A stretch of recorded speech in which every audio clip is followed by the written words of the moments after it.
Hi everyone, good afternoon and welcome to the market color recap session.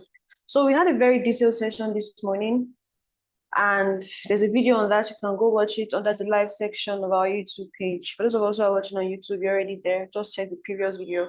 So this session is going to be quite straightforward and a bit faster than this morning's one because we already did the detailed breakdown. Right now, we're just checking to see what price has done. As price respected the levels that we marked out. Now, the asset classes I looked at before my colleague came to touch on indices were AUD/USD, NZD/USD, and USD CAD, right? Now, for AUD/USD, remember we said that looking at what price was doing on the H4, that's the minor structure, it was giving us signs that we're going to be seeing sales. However, we zoomed in and we saw the force with which AUD/USD sold. It came down with so much force and I said, okay, temporarily, it is possible that we see AUD/USD buyback to come and take liquidity. And then we also went as far as also pointing out on the M5 that there's a resistance above here. I'm going to show you that. There's a resistance all the way up here, right? So price may tap into this level if it's able to take that liquidity on H1. We may see AUD/USD buy all the way into this zone before we now see if the sell is going to be resumed in line with the minor structure or the predominant move which we saw is going to, the predominant sell move, we're going to show you that as from 24th of March is going to continue. So, and that's what we saw. Now, price broke through this. It broke through our POIs on the H1 time frame and price is now buying into the next resistance. So this is the next level I'm watching out for. Let's see what price does. When price trades into this level and it breaks above, they'll just be seeing continuous buys of these assets all the way into our next resistance level. So this is 5 minutes points of interest that we marked out. If price breaks through this, it may just come all the way here for this next level. But for now, the buys are in full swing. So we'll see, keep on buying, come here, and then we'll now finally see what price decides to do. If price comes here and gives us confirmation that the sell will be continued, then we know what's up. For USD CAD as well,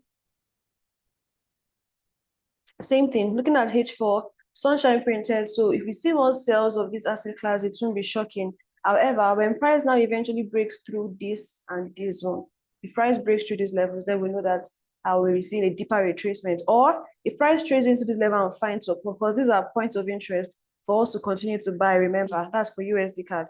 But if price violates these levels, we'll be seeing sell continuation. However, if support is held, the confirmation on M1, then it's safe to say USD CAD is going to continue to buy. Look at that on H1.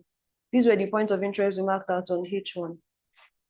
So we'll see. Are you going to sell all the way here? Maybe even violate this zone and tap into 1.39232 before the overall buy is continued. We'll be watching to see what the market does. So you see that not much has really happened except for AUD/USD, which is delivering a lot of buys at the moment. For NZD/USD now, NZD/USD, you see that this is the level that we marked out earlier. Price failed to tap into that level. So even if price is currently buying, we won't have been able to get into this buy because it didn't come all the way into our point of interest. Now that price is doing this, I want to see what it's going to do at that point of interest on the upside. We could tell though, I told you that we're early on our chart during this one's analysis. This is the predominant move we also have caught. Zoom in, you see the liquidity. Do you see this big gap? That's liquidity. So these temporal buys we're seeing on NZD/USD may just be liquidity grab to come and fill this up. However, if price begins to grab liquidity and breaks through this zone, then we know that we'll be seeing even more buys to break through the what could have served as resistance on M5 all the way into 0.58085. Once again, you can always catch up on the detailed breakdown that we did this morning. So you see how we came across these levels and also watch out for what market will be given to us. So we're taking a very short break now and we'll touch on indices. Let's see what indices has also offered to us today. Don't go anywhere. We'll be back very, very shortly. Cheers and God bless.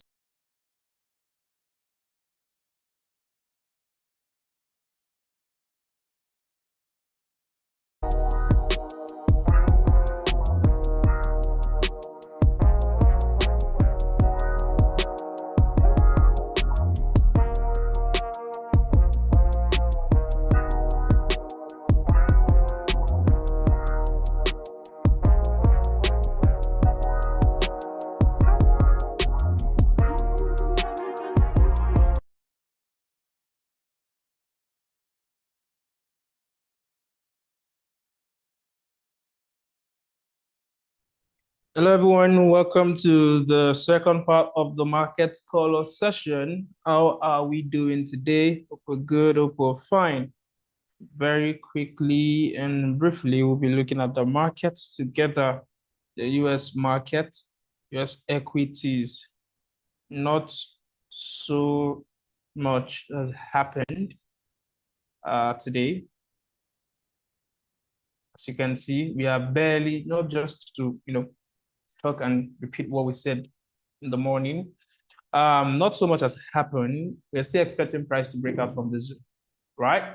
Expecting price to break out from this zone, and there that will give us more confidence, to start looking for opportunities in the market. At least better opportunities.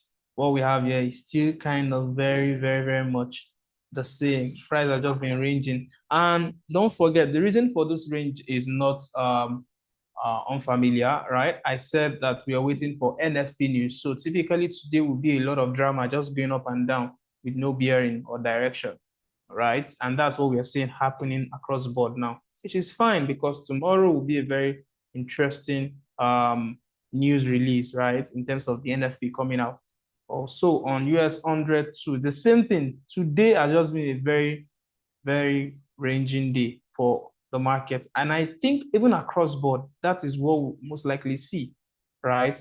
This is it. Across board, everything is just ranging and then nothing significant in terms of actual price movement, right? Actual price movement for the US equities. Of course, other markets can be buying or selling, but this US equities market, we expect actual movements, either New York Open, is it New York Open? 3 p.m. Nigerian time, right? There's a window at which price just begins to pump violently. That can cause price to move. Or generally, we'll see it happen tomorrow. We'll see it happen tomorrow, which is, I mean, it's fine because tomorrow is a very, very, interesting day. That will be the first NFP in Q4. So I expect it to be quite significant. Yeah, New York is already open. Yeah, yes. I'm talking about a window that opens by 3 p.m. I'm looking for the name ICT calls it. For those that trade ICT concept, there's usually a volatility pump by 3 p.m. Right? There's a name he calls it for those that follow what's it called? ICT, materials. When I used to trade that, New York Open is already 130-ish, and then the window of 2 to 3, there's a volatility that actually happens during those periods, and then we begin to see that pump. Key time window. ICT has a whole lot of terminologies and terms. All right. So that's pretty much it, guys. There's really, really not so much happening today on equities markets. It's just that's just been ranging. Look at US 30 since morning, no movement at all. No significant movement. Not like there wasn't, but then nothing really significant. Then for other asset class, I believe we can still take opportunity from other asset class, right? But then US 30, US 100, nothing really much is happening in terms of actual price delivery. Looking at other asset class, gold will definitely, gold will pump. All right.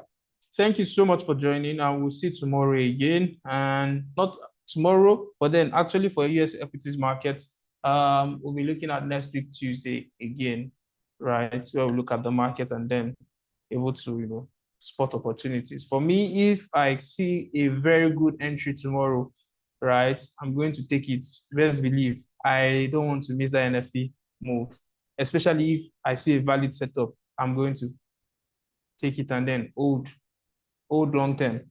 Of course, probably just share my position into 2 places.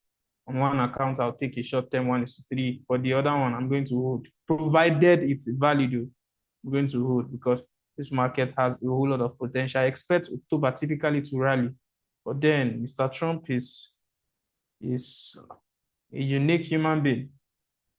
One minute he's saying something, another minute he's saying something else. So it's kind of tricky, but then nonetheless, I mean, have to hold because the money is in swing trading. All right. Thank you so much, guys, for joining. We see you tomorrow. Pips don't lie. Thank you for coming on. Divine Favor. Thank you. And Anna. Thank you, Anna, for showing up again. We see you tomorrow by 8:30 for DXY, yen basket analysis, and also gold. All right. For those that enjoy trading gold, tomorrow is for gold. Until next time, I wish you a profitable trading. Cheers and God bless, guys.